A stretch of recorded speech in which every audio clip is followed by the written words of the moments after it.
नमस्कार, स्वागत आहे तुमचं मला यूट्यूब चॅनलवर। आज मी तुम्हाला देखाडणार आहे एकदम झटकेपट होणारी कारल्याची भाजी, एकदम सोपी पद्धत आणि एकदम चविष्ट लागणारी। आणि देखा मी कारला या असा बारीक बारीक मस्त चिरलेले आणि तेसले आते एवढं मोठं मीठ टाकस मी, चांगलं 2-1 चमचा मीठ टाकस आणि ना मीठ टाकीस आणि चांगलं कुचकरलेस मी, तेसले डायरेक्ट इकडे कुचकरलेस मी पुरा जोर डायरेक्ट लईस नाही, पुरा संताप कुचकरलेस मी, तेसले असं कुचकरले होणार डायरेक्ट। इसलिए कसं आहे कुछ करना डायरेक्ट मीठ शक्यतो तुम्हाला जर भाजी जर संध्याकाळला करणे होई ना तर मी रात्री सकाळला चिरी ठेवा ना, संध्याकाळला जर भाजी करणे होई आणि सकाळला जर करणे होई भाजी तर उठा बी चिरी ठेवा तरी बी चालेल। नाही तर काही इसले आता एकदम भारी पाणी सुटी जाई, थोडासा कडूपणा जो कमी होई जास, पण पुरा काही तुम्ही म्हणतात पुरा कडू कारलं तर ते जात सोडत नाही, तुम्ही त्यांना साखर टाका का काही टाका, कडू तर राहतच, पण मग ते शरीराला कितला फायदा नाही। आता मी मस्त झाकी देस 2-3 तास कारला। देखा मी मस्त मीठ लाईन तर मी ना दुसरा दिनच या कारला उघडी राहणं, कारण की ना रात्री काही करू शकलो नाही मी या कारलाची भाजी। मीठ लाईचं नाही मी फ्रीज मागायला दिन तर मस्त आता इसले एकदम भारी पाणी सुटे जायले, तेसले आता मी असं पिढीचं नाही सगळं पाणी आई आता कितलं पाणी निघेलं ना मस्त नितारलेस, थोडंसं जो कडू पण आहे तो कमी होई जाई। चला मी सगळं पाणी आता पिढीचं नाही काढीलेस मी ना कारलासला एकदम भारी नाही पाय टाकत दोनांवर, ते मस्त ते समजलं जेवढं पाणी होतं तेवढं डायरेक्ट काढले तुम्ही, ते का कारला आहे आपल्या पिढीचं असा होई घ्यात। आता चला आपण भाजी करायला सुरुवात करू। पोळीच ना तावा ठेवली जा, मी शक्यतोवर कोरड्या भाज्या जास्त करी तावावरच करेस, कारण मला असं वाटतं ना तावावर जास्त स्वादिष्ट लागतेच भाज्या, त्यामुळे तुम्हाला जर कढईमा वाटी तर तुम्ही कढईमा करू शकतास। आता तावाला चांगलं तपू देस मी, तावावर मस्त 2-3 पळ्या तेल टाक दिलं आणि त्यांना जिरं टाक दिलं, तेल तापानंतर जिरं आहे आपलं देखा एकदम बारीक कडकडी घे। आता मी ना मस्त 2-3 कांदा बारीक चिरलेले त्या कांदा टाकी ना, तुम्हाला जर कांदा जर आवडतो ना होणार, तुम्हाला जर एकदम मस्त कोरडा कारला आवडतं होती एकदम क्रिस्पी लागतोच त्या कुरकुरीत, तर तुम्ही बिना कांदाच ना करू शकता, बिना कांदाच ना एकदम कुरकुरीत होतीच। पण मला ना ही भाजी कांदा टाकी आवडत, कारण कांदा टाकी एकदम भारी लागत आणि ते ना मला जो कडूपणा राहस ना तो पण कमी होईल कांदाचमुळे, भाजी एकदम चव देस डायरेक्ट। कांदाचं मी जास्त नाही तळाव, फक्त 20-30% शिजाडतो, कारण की कारलाच ना कांदा या मस्त शिजत जातच, त्यामुळे थोडंसं तेच परताईलेच मी आता 2 मिनटं कांदा या 2 मिनटं मी तेलमा भुंजली जात मस्त। आता तेलमा टाकस मी लसूण पेस्ट, मी मस्त लसूण पेस्ट टाकली दा, ते फक्त थोडंसं कलसाईलेच लसूण पेस्टला बी जास्त बयाडावणे, कारण की ना कारला या शिजते ना आपलं तेलमा कांदा बी आणि लसूण बी एकदम भारी होई जाई।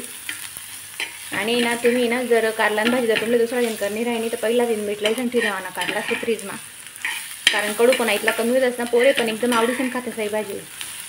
मीठ लाईसन जर कारला ठेवा पहिला दिन तर, आणि तुम्ही जर संध्याकाळले करणी राहिली तर तुम्ही सकाळलेच मीठ लाईसन ठेवा ना, तुम्ही फ्रीजमा नाही भेटी मग तरी पण चालेल, तुम्ही जर संध्याकाळले करणी राहिली तर भाजी। नमक लायमुळे ना कारलाच ना कडूपणा जवळजवळ 50% कमी होतात।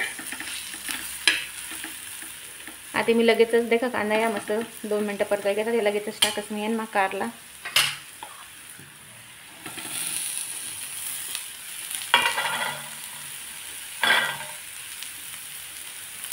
कारलाच एकदम भारी कांदाच मी मस्त परताईले खाते। गरम गरम पोळीसोबत इतकी भारी लागत नाही भाजी, तुम्हाला वाटावं जरी कारला भाजी खायला म्हणतो। मी गॅस आहे ना एकदम मीडियम कर दिले, मीडियम म्हणजे मध्यम। आता तुम्ही म्हणतास मग ताई तुम्ही आयरणी बोलताच मध नाही, तुम्ही बोलताच म्हणे काय करत असतो इकडे जायला तर थोडाफार इज्जतच मधमा शब्द देखा। मी लगेचच टाकणार थोडीशी मस्त हळद, लगेचच टाकस मी नमक, मी हळदही मस्त टाकली होती, आता टाकस मी लगेचच चवीपुरता नमकही थोडंसं टाका ना, कारण कारलाच आपण नमक लायला राहस ना, त्यामुळे नमकने जास्त गरज राहत नाही, फक्त थोडंसं नमक टाका मामूली। आता मी मस्त मिक्स करलेच इसले कारलाच एकदम भारी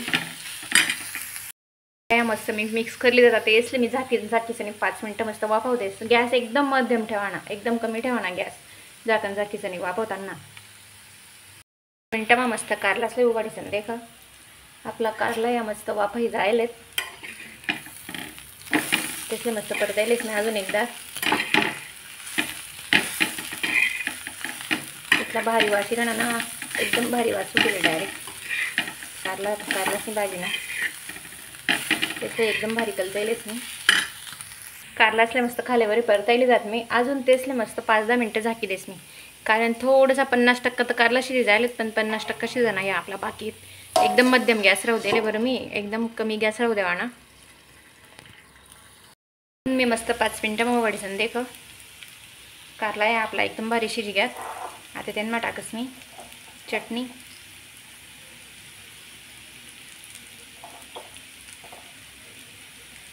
चटणी टाकानंतरच त्यांना का मी अजून एक वस्तू टाकस चटणी टाकानंतरच त्यांना टाका मी आता मस्त शेंगदाणा कूट जाडसर कूट आहे दडलेले मी थोडंसं शेंगदाणा कूट टाक कारण शेंगदाणा कूट टाकीसनी ही भाजी इतकी भारी लागस ना गैरी चव देते डायरेक्ट आता चांगलं मिक्स करलेस मी चटणीले आणि शेंगदाणा कूटले मी ना शेंगदाणा कूट आणि चटणी टाकीसनी भाजीले मस्त मिक्स कर दिली एकदम भारी आता मी इले अजून 5 मिनटं झाकण टीसणी ना शिजू देस 5 मिनटं फक्त कारण आपली चटणी आणि शेंगदाणा कूट पण भारी परताई जायला पाहिजे म्हणून मी 5 मिनटं मग वडीसन देख अजून आपली भाजी आहे एकदम भारी रेडी होईगी तुम्ही जर पहिलेच चटणी आणि शेंगदाणा कूट जर पहिलेच टाक दिलं तर मैना चटणी पण पूर्ण बैजाई आणि शेंगदाणा कूट पण पूर्ण बैजाई मध्ये भाजी येते जी ना ती चांगली या आणि त्यामुळे कोरड्या भाजीच मा शक्यतोवर चटणी ना नंतरच टाकणी 5 मिनटं पहिले म्हणजे आपली भाजी आहे एकदम भारी रेडी होईगी मस्त गरम गरम पोळीसोबत इतली भारी लागस ही भाजी इतली भारी पण दिसली आणि वास पण एकदम भारी राहणार आणि तुम्हाला जर आवडत असेल तुम्ही वरून बारीक चिरेल कोथिंबीर पण टाकू शकतास चला मग अशाच म्हणा मस्त एकदम सोप्या रेसिपी देखासाठी माझ्या चॅनलला सबस्क्राईब नक्की करा धन्यवाद।